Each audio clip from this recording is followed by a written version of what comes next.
تمام تر حمد و سپاس اس خدائے بزرگ و برتر کے لیے جس نے انسانوں کی ہدایت کے لیے انبیاء کو مبعوث کیا اور اپنے آخری نبی کو رحمت للعالمین بنا کر بھیجا، اور ایک ایسی نعمت بھیجی جس کا شکر انسانیت جب تک ہے اگر ادا کرنے کی کوشش کرتی رہے تو یہ شکر ادا نہیں ہو پائے گا۔ پروگرام میں آپ ناظرین کو خوش آمدید کہتے ہیں اور ہمارے ساتھ موجود ہیں ظفر اللہ خان صاحب، تشریف آوری کا بے انتہا شکریہ۔ اگر ہم بات کریں شکرانے نعمت کی تو بنیادی طور پر شکرانے نعمت ہے کیا، اور اللہ تعالیٰ کی جو نعمات ہیں جو کہ بے شمار ہیں اور ان کا شکر ویسے ممکن نہیں ہے، لیکن جو سب سے بڑی نعمت انسانوں کو نصیب ہوئی وہ کیا ہے؟ بسم اللہ الرحمن الرحیم، وما ارسلناک الا رحمۃ للعالمین، اللہم صلی علی محمد وعلی آل محمد وبارک وسلم۔ بچپن میں کتاب پڑھی تھی گلستان سعدی، ابتدا میں ان کو یہ مسئلہ پیش آیا گلستان لکھتے ہوئے، جی تو وہاں شکر کی بات کرتے، جی، پہلے جملے شروع یہیں سے ہوتے ہیں، بالکل پتہ تھا ان کو کہ اصل تو شکر سے شروع کرنا ہے۔ وہ جو بات بتانے والی ہے وہ کہتے ہیں کہ دیکھیں ہر نعمت پہ شکر واجب ہے، ہر نعمت پہ شکر واجب ہے۔ شکر واجب۔ شکر کیا ہے؟ شکر یہ ہوتا ہے کہ آپ کوئی چیز آپ کو دے، آپ اس کو اپریشیٹ کریں، احسان مند ہوں اور اس کے بدلے میں احسان کی کیفیت اس اختیار کا اظہار بھی کریں۔ اظہار کریں۔ قرآن مجید میں ہے کہ وَمَا الْإِحْسَانُ إِلَّا الْإِحْسَانُ، وما جزاء الاحسان الا الا الاحسان، الاحسان، کہ احسان کا کچھ بھی نہیں ہے سوائے کہ هل جزاء الاحسان حل الا جزاء الاحسان، الاحسان الا جی الاحسان، تصحیح ہوگی۔ احسان کا بدلہ احسان کے علاوہ کچھ نہیں۔ وہ کہتے ہیں کہ میری جو سانس ہے نا اس میں دو نعمتیں ہیں، میں ہر ایک سانس میں دو نعمتیں، میں اندر سانس لیتا ہوں تو زندگی بڑھتی ہے، مفرح ذات، باہر جاتا ہوں تو اس سے بھی مفرح یا زندگی بنتی ہے، اندر رک ممد جائے تو حیات، وہ موت ہے، باہر نہ جائے تو وہ موت ہے۔ بالکل تو گویا کہ ہر سانس میں دو نعمتیں اور ہر سانس میں دو شکر واجب۔ بالکل۔ یہ بہترین مثال دی ہے حضرت۔ اور کون ہے جو اس سے عہدہ براز ہو سکے؟ ممکن نہیں، ممکن نہیں ہے کہ انسان یہ لیکن شکر ہے یہی اللہ پاک کے بارے پر بے پناہ نعمتیں، بے پناہ نعمتیں۔ لازم ہے کہ ہم اس کے بدلے میں احسان کا سلوک کریں۔ اب اللہ کے ساتھ احسان کیا ہو سکتا ہے؟ اللہ کو پیسے تو نہیں دیے جا سکتے۔ اللہ کے سامنے احسان ہے دو طرح سے، ایک اس کی تعریف کرنا، الحمدللہ رب العالمین، اللہ تو نے بہت کرم کیا، دوسرا اطاعت کرنا کیے۔ تو یہ انسانی نفسیات میں ناشکرا پن پایا جاتا ہے، ناسپاسی ہے، ناسپاسی ہے، ناشکوری ہے۔ قرآن میں اشارہ بھی ہوا، اشارہ اس پہ کہا گیا ہے کہ انسان ناشکرا ہے۔ اب اس کو یہ بتانا کہ بھائی آپ نے شکر گزاری کرنی ہے، اور شکر گزاری اللہ کی کتنی کرنی ہے؟ ہر سانس میں دو کرنی ہے۔ اور شکر گزاری کیسے ہوگی؟ دل میں ڈیپ اپریسیشن، دل میں بہت احساس کہ میرے پر بہت کرم کیا گیا ہے، اور سر نہ جھکانا اس کے سامنے اور اس کی اطاعت کرنا۔ یہ ایک خاص ایک ذہنی کیفیت ہے جس کو مسلمان کو جس کے اندر رہنے کی ہدایت کی گئی۔ صحیح۔ اب ہم بات کرتے ہیں کہ سب سے بڑی جو نعمت انسانوں کو عطا کی گئی وہ کیا ہے؟ یہ قرآن مجید نے خود طے کر دیا، اللہ پاک نے خود طے کر دیا۔ اللہ پاک نے یہ بھی کہا ہے کہ میں نے زمین بنائی ہے، میں نے آسمان بنایا ہے، میں نے تمہارے لیے جانور بنایا ہے، میں نے تمہارے لیے کشتیاں بنائی ہیں، میں نے تمہارے دودھ بنایا ہے، پھل بنایا ہے، سب کا ذکر کیا ہے، لیکن احسان نہیں گرایا۔ وہ کہا ایک کام میں نے آپ پہ کیا ہے، میں تم کو بتا دوں کہ میں نے آپ پہ احسان کیا، ایک چیز، لقد من اللہ علی المؤمنین، یہاں سے آیت شروع ہوتی ہے، دیکھو بات سنو، میں نے آپ پہ بہت بڑا احسان کیا، میں نے آپ میں سے ایک نبی بھیجا ہے، اور وہ کیا کرے گا؟ تعلیمات دے گا اور تزکیہ کرے گا۔ میں وقت کی کمی کی وجہ سے پوری آیات کا مفہوم بیان کر رہا ہوں۔ اب کیا سمجھ آئی بات کہ نبی کریم صلی اللہ علیہ وسلم اللہ کی طرف سے سب سے بڑی نعمت ہے، سب سے بڑا احسان ہے جس کو اللہ میاں کہہ رہے ہیں کہ میں نے یہ کام کر کے آپ پہ احسان کیا. اور خود اللہ تعالیٰ نے قرآن میں پھر بتایا کہ اس نعمت کا شکر کیسے ادا کرنا ہے. لیکن میں اس کو تھوڑا اور کر لوں. اس ساتھ بتا دیا کہ یہ کون ہے, کیوں میں کہہ رہا ہوں کہ یہ میں آپ پہ احسان کر رہا ہوں. دو باتیں. آپ جاہل ہیں, آپ کو نہیں پتا, عرفان نہیں آتا آپ کو کائنات کی حقیقت کا نہیں پتا. یہ نبی آپ کے تعلیم دے گا, علم دے گا. اب علم کی قوت کو ثابت کیا جا رہا ہے, نبی کی بعثت کو جوڑا جا رہا ہے علم کے ساتھ. اب ہم دیکھ رہے ہیں کہ مسلمانوں نے کیا یہ سمجھا ہے. اور دوسری وَيُزَكِّيهِمْ, آپ کے اندر بڑی ناشکرا پن ہے, آپ ظالم ہیں, ظلوماً جہول ہیں, جہالت کرتے ہیں, آپ بد اخلاق ہیں. یہ پاکیزہ کرے گا, پاکیزہ کرے گا, طہارت کرے گا آپ کی. یزکی, تزکیہ نفس کرے گا آپ کا, پیوریفیکیشن آف سول کرے گا آپ کا. اب اس کا خلاصہ, اللہ پاک کے نزدیک میرے اوپر سب سے بڑا احسان نبی کریم صلی اللہ علیہ وسلم کا آنا ہے. اور آپ کے اندر بے پناہ چیزوں کے ہوتے ہوئے دو چیزیں, قرآن چار ہیں لیکن میں ان کا خلاصہ دو کی شکل میں بیان کرتا ہوں, کہ وہ کتاب کی مجھے تعلیم دے گا اور میرا تزکیہ نفس کرے گا. اور 12 ربیع الاول کو عملی طور پر یہ کائنات کی سب سے بڑی نعمت انسانوں کے اوپر ظاہر ہو گئی اور انسانوں کے اوپر واجب ہوا کہ وہ اس نعمت کا شکر ادا کریں. اب پیغمبر گرامی اسلام کی ذات مبارک جو کہ سب سے بڑی نعمت طے پائی خود قرآن کے ذریعے انسانوں کے اوپر, اس نعمت کے شکر کے تقاضے کیا ہیں؟ کیا خود خداوند کریم نے بھی اس حوالے سے ارشادات فرمائے؟ اللہ پاک نے ہمیں بتایا ہے کہ جو نعمت آپ کو دی جا رہی ہے آپ نے اس کے ساتھ کیا سلوک کرنا ہے. پہلی بات فرمایا کہ دیکھو مجھے ماننا چاہتے ہو,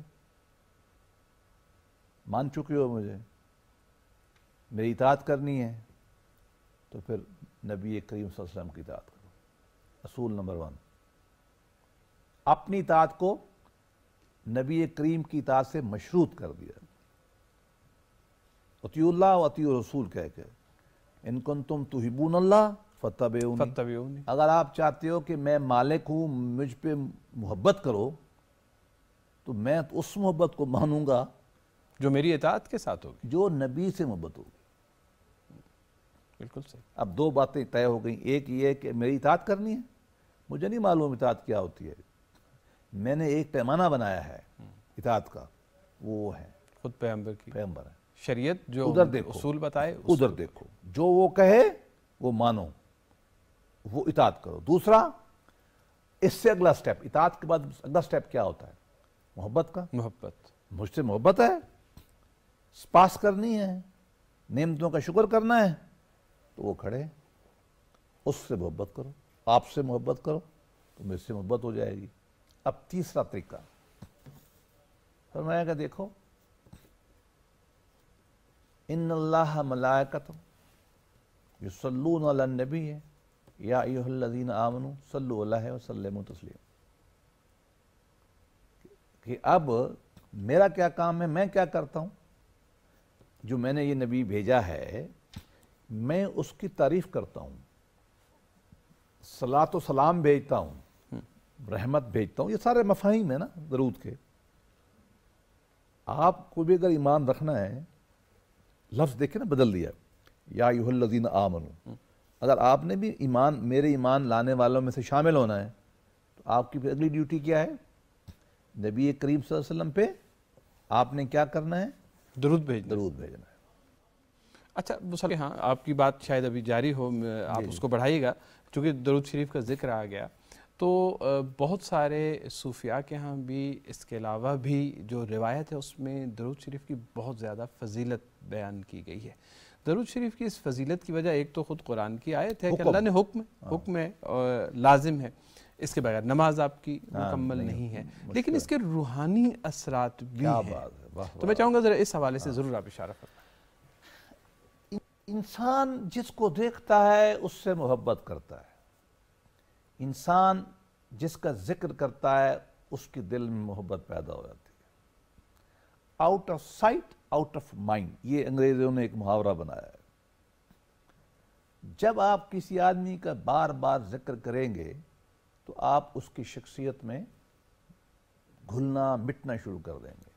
نبی کریم صلی اللہ علیہ وسلم کے درود پڑھنے کا مقصد یہ ہے کہ آپ ہر وقت آپ کے دماغ میں آپ کا حیولہ رہے گا، آپ کی شخصیت کے اثرات آپ کے اوپر آنا شروع کر جائیں گے.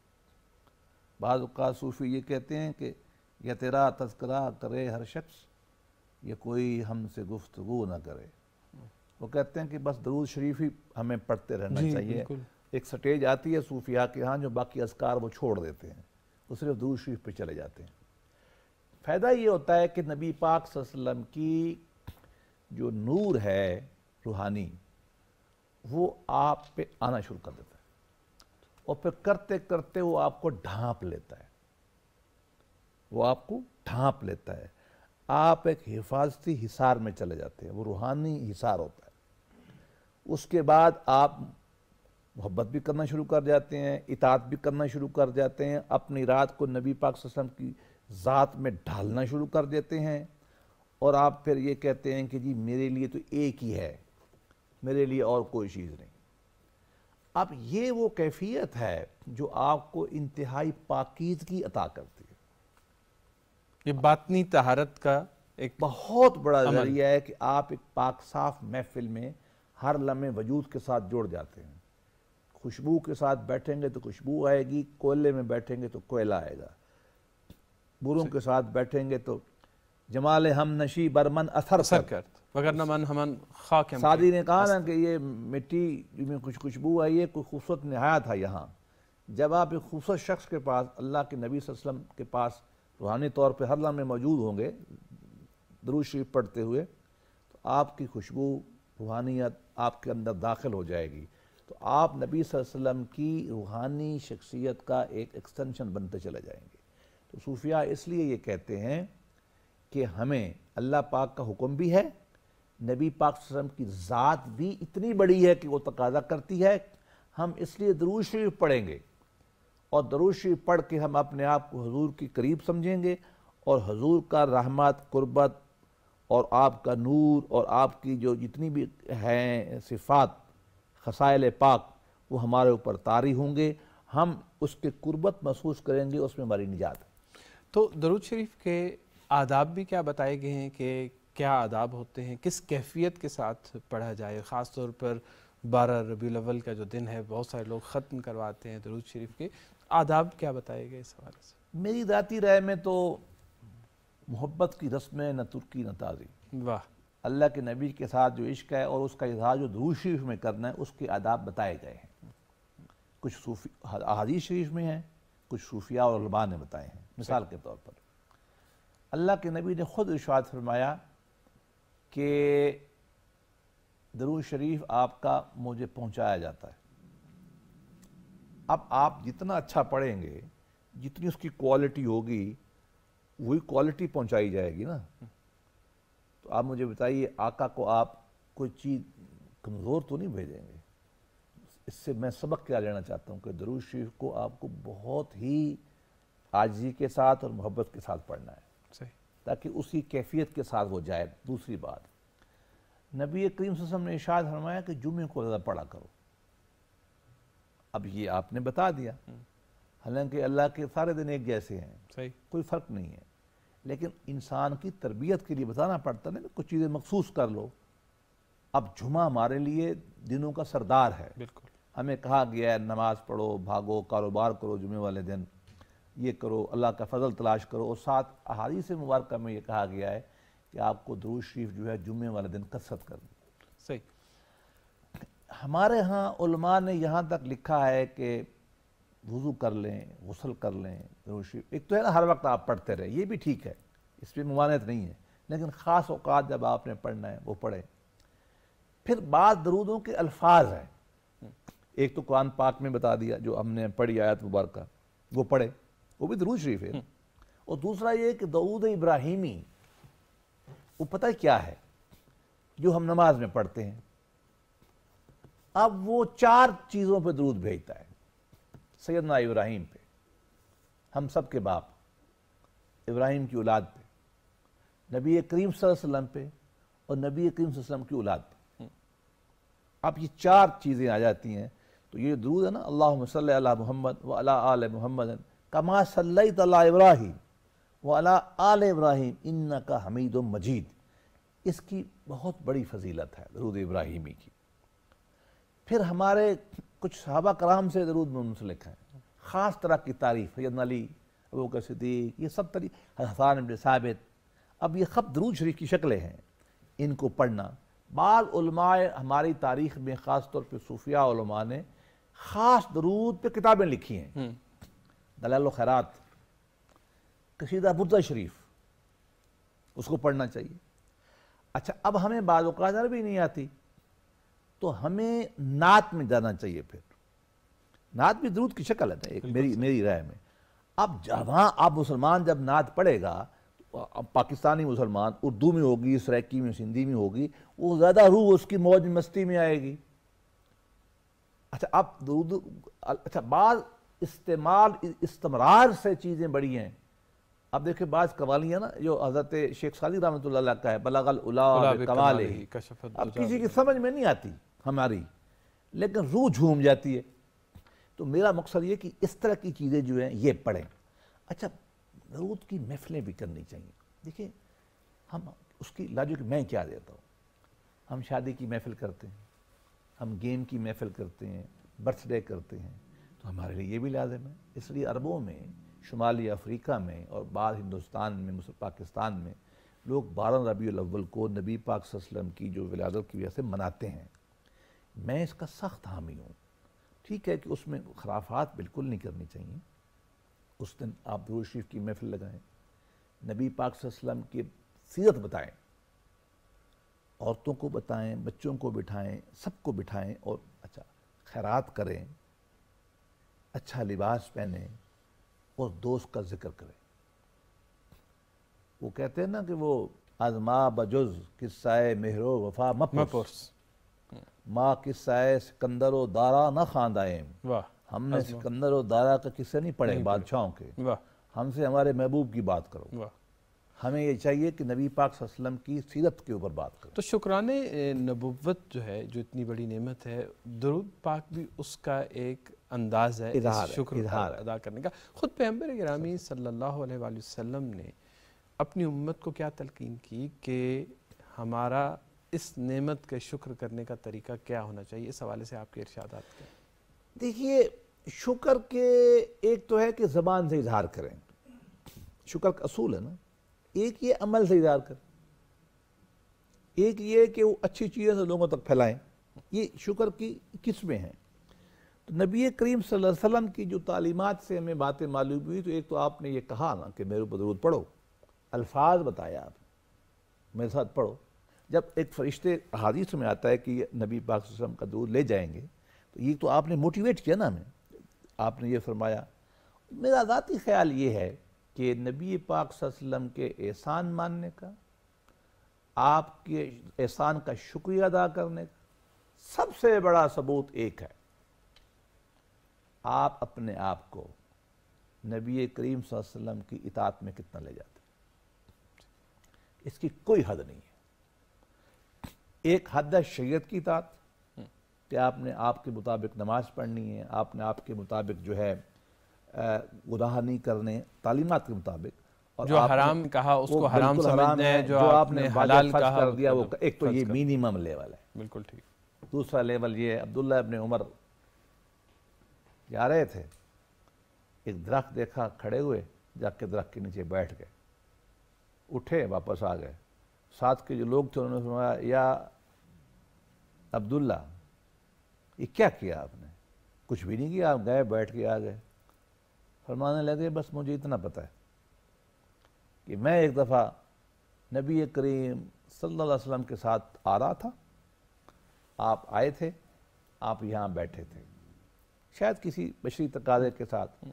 آپ محبت کا تقاضا یہ دیکھیں کہ آپ نے کہا میں نے بھی وہیں بیٹھنا ہے. یہ ایک دیکھیں، یہ کوئی شرعی بات نہیں ہے، یہ محبت کی بات ہے. آپ نے کہا میں نے وہاں بیٹھنا ہے۔ باجید بستامی جو میرے شیخ ہیں، ان سے ایک روایت آتی ہے، لوگ بہت گرفت کرتے ہیں اس روایت پہ، کہتے ہیں غلط ہے، میں کہتا ہوں نہیں بالکل صحیح روایت ہے، آپ اس کو ایک قانون کی نگاہ سے نہ دیکھیں، میں بھی قانون دان ہوں نا بیسیکلی، میں اس کو قانون کی نگاہ سے دیکھوں گا تو مجھے بھی عجیب سی لگے گی، لیکن میں اگر اس کو عشق کے حوالے سے دیکھوں گا تو مجھے بہت اب کمال لگے گی۔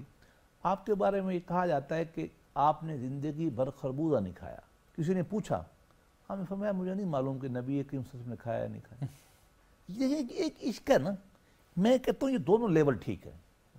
اب ایسے کرنی، اگر پتہ چلا کہ نبی کریم صلی اللہ علیہ وسلم کے دانت مبارک شہید ہو گئے، ایک نکال دیا، پتہ نہیں چلا، پتہ نہیں کون سا گرا تھا، دوسرا نکال دیا۔ اب اس کو آپ شریعت کی گرفت میں نہیں لائیں گے، اس کو آپ جنون اور محبت اور عشق کی ایک کیفیت میں لائیں گے۔ تو یہ دو درجے ہیں، منیمم درجہ تو آپ کا یہ ہے کہ آپ نے احکام مصطفیٰ صلی اللہ علیہ وسلم جو قرآن کی شکل میں ہے، قرآن بھی تو نبی نے ہمیں دیا نا، ہمیں تو نہیں پتا کہ اللہ پاک نے دیا یا نہیں دیا، ہمیں نہیں پتا۔ ہم قرآن پہ ہمارے پاس ایک ہی شہادت ہے، وہ نبی کریم صلی اللہ علیہ وسلم کی شہادت ہے نا۔ آپ نے فرمایا کہ لہذا ایک ہو، اور پھر آپ کی حدیث مبارکہ جو ہے، اور ادھر آپ کا یہ عشق ہے کہ جو جیسے آپ چلے، جیسے آپ اٹھے، آپ کو پتہ ہے ہمارے بزرگ یہی کرتے ہیں۔ تو یہ ایک دونوں کے ایک درمیان میں ایک میدان حضرت اویس قرنی کا جیسے واقعہ مشہور ہے، یہ ایک میدان ہے جو مسلمان کے لیے لازم ہے دونوں کے اندر رہنا، اور جو اس سے باہر جائے گا، مجھے ایک بڑا سخت شعر ہے، وہ کہتا ہے کہ نبی پاک صلی اللہ علیہ وسلم کا جو نور ہے یہ ارض و سما میں ہے۔ اگلی بات سنیں، کسے کہ خاک درش نیست خاک بر سر او، جو نبی کریم صلی اللہ علیہ وسلم کی در کا خاک نہیں بنتا اس کے سر میں خاک ہو۔ یہ کیفیت ہونی چاہیے یعنی مسلمان، محبت الہی کا رستہ بھی محبت رسول سے ہے۔ وہ تو قرآن نے حکم دے دیا نا، قرآن نے بتا دیا کہ یہ کہانیاں نہ کرو ہمارے ساتھ کہ مجھے آپ سے محبت ہے، اللہ سے نہیں، میں نہیں مانتا۔ قُلْ إِن كُنْتُمْ تُحِبُّونَ اللَّهَ فَاتَّبِعُونِي، اے لوگو اگر تم مجھ سے محبت کرنا چاہتے ہو، میرے لیے ایک ہی محبت قابل قبول ہے، وہ مصطفیٰ صلی اللہ علیہ وسلم کی ہے، اور اس کے راستے سے میرے تک آؤ۔ پابندی لگا دی کہ اس کے علاوہ ہم آپ کی ماننے پہ تیار ہی نہیں ہے، اللہ پاک کہتے ہیں۔ تو مصطفیٰ صلی اللہ علیہ وسلم سے محبت، اللہ کے وجود کو ماننا، اللہ کی محبت کے ساتھ ایسے جڑی ہوئی ہے کہ آپ اس کو الگ ہی نہیں کر سکتے۔ ظفر اللہ خان صاحب، بے انتہا شکریہ پروگرام میں تشریف آوری کا۔ وقت چونکہ پروگرام کا ختم ہو رہا ہے تو ناظرین اس کے ساتھ ہی پروگرام کو یہیں پہ ہم اختتام کی جانب لے جائیں گے، آپ سے اجازت چاہیں گے اس امید کے ساتھ کہ اللہ تعالیٰ کی اس کائنات کے لیے عطا کردہ سب سے بڑی نعمت اس کا روز ظہور جو ہے، اس کو ہم جس طرح کہ اس کا حق ہے، جس طرح کہ خود اللہ تعالیٰ نے فرمایا، اس انداز سے اس سے مستفید ہو سکیں۔ آپ سب سے اجازت، خدا حافظ۔